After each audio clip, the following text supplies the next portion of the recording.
we kept in contact with Clint, and I guess that's how we got through the stress of, oh wow, this All-American fraternity's coming up. So, I mean, Clint was there all the time, and he would keep me updated, Cheryl and me, about how Jess was doing. I had a full confidence in Clint that he was going to do the best he could to keep Jess in shape. He had lots of things going, and everything was up to par with Jess. He would walk him, and Clint was there. GR was a little bit worried about his fitness, because we were getting kind of close on the time and ready to get him back on the track. We kept him 30 days into the aqua treadmill, and then I started back lightly galloping him. After 7 or 8 gallops, he's already acting like he wants to breeze, so we went ahead and let him have a light little breeze, and he come out of it perfect.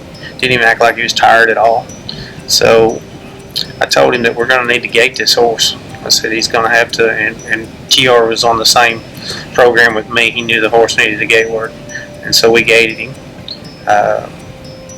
Broke terrible. When they kicked the gates, he just stood there. I put him in between 2 horses, Mr. Candy Reason, which is his full brother, and then Dynamite 123. I put him in between both of them. Well, when they kicked the gates, both them horses had daylight on him. I mean, they left him sitting there. He catches up, but he doesn't pass him. And that's the only time his brother could ever outrun him. But that was the day that he did it. So I was a little worried then. And then after that, we just prepped him for the trials.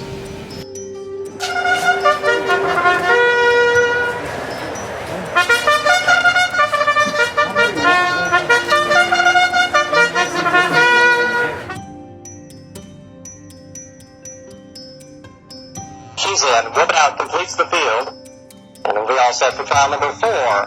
The Grade 1 $3 million All-American Futurity on day 2. Ready. A Priceless Dash fast but came in a little bit. The outside runners came in. A Priceless Dash is in front. Down to the inside, we have McClintock B, Global Menace, and El Corcel, and Jess Good Candy has a lot of ground to make up, beginning to roll now, but it is McClintock B. Here comes Jess Good Candy, El Corcel at the rail, Jess Good Candy, McClintock B will hit the wire together. El Corcel was there, and then to the far side, a Priceless Dash was forward. The trials of the All-American, he just stood in the gate. When they kicked it, he didn't break at all. I can't remember. There was another pretty good horse in there on the outside, and that horse had me beat. I'm going to bet 3 lengths.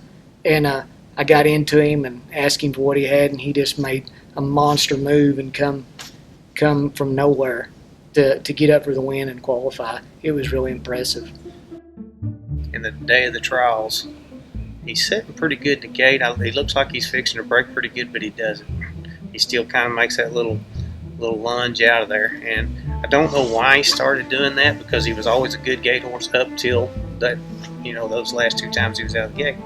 So I just downed my head, and I was behind the gates. I ponied him to the gates. I was behind the gates. I just downed my head and just turned around and walked off.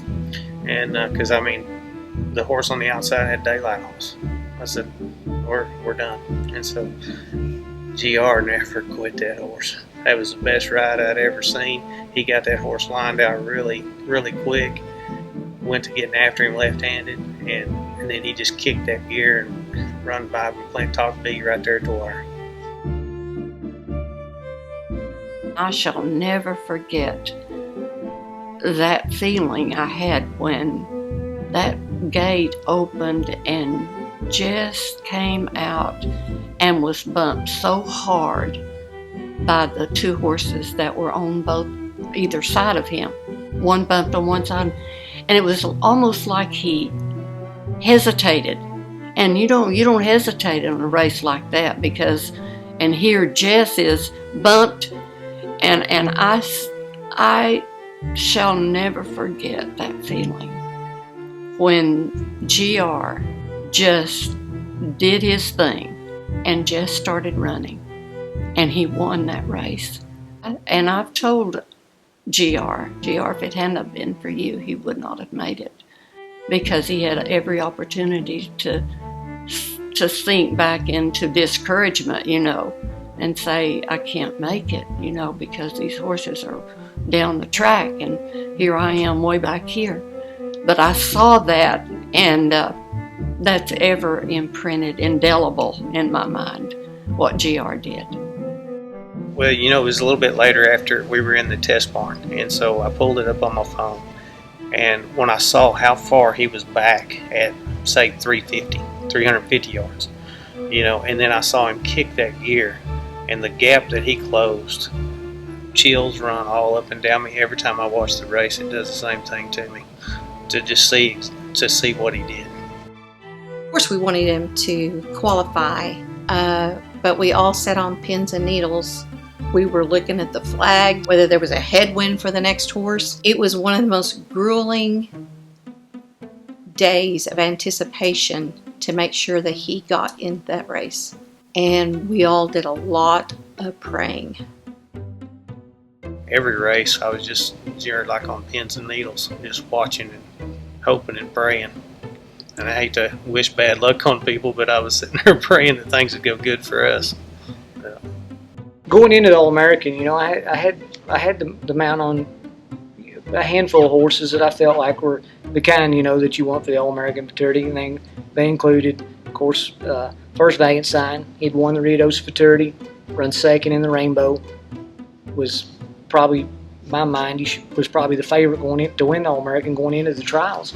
And horses like Skybow Dash had made the finals of the Rainbow. And of course, Jess Good Candy. We knew he had great potential, even though he was just lightly raced, just had the maiden race and the Aridosa trials. And, I was fortunate enough to qualify 4 horses for the finals, which included the 3 I just named: First Valiant Sign, Jess Good Candy, Skybow Dash, and then a horse for Brian Muse. I always bugged Clint, like, hey, Clint, there's a big horse over there. What about letting us take him? We'll take him. And that's, he's GR's horse. He's GR's horse, but Clint has well said from the get-go, if the opportunity ever comes around that he can't ride the horse, then, you guys will. A few days, 4 or 5 days passes, and sitting on pins and needles waiting to see for GR to make a decision. And we're not sure yet what he's doing. It's just, like I said, waiting on pins and needles. And finally, when was it? Finally, Wednesday evening, I get a phone call from Clint, and I answered. I said, Clint, give me some good news. Well, anyhow, it was one of those deals where, I can only ride one. I had no choice but to make a choice. And First Valiant Sign just had the credentials behind him, and I really felt like he was the horse to beat. But in the back of my mind, I knew that if Jess Good Candy stepped up and improved off of that trial race, that he would that he'd be tough to beat too, and that's exactly what he did. Really didn't want to get my hopes up. I still knew there was a chance that somebody else could ride him, just because I had never gone to Ritos. I had never rode in a big race, so I didn't see myself as that caliber of a jockey at the time. And I didn't contact anybody. I was just trying to keep my cool. And then a couple days before that, that's when it really hit me. There were several top-name jockeys to choose from, but Ivan, I got hooked up with him in 2013 it was, and I seen something in the kid. He's got some talent. He's such a good rider with a left-handed stick. This horse needs a left-handed stick. I'd been using Ivan a little bit along as the year went on there. He'd been with GR, somebody pulled off, Ivan jumped on, and Ivan would win.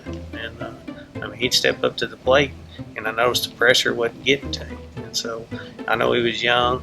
Everybody was kind of worried about it, but I assured the PB houses that, I've seen enough. I know what he gets capable of, and he's a great rider. I said he's going to be even a greater. Just got to give him a chance. He hasn't let us down yet. Finally, Wednesday evening, I get a phone call from Clint, and I answered. I said, Clint, give me some good news. And he goes, you got him. I said, perfect. So we went and stood him the next day, and the rest is history.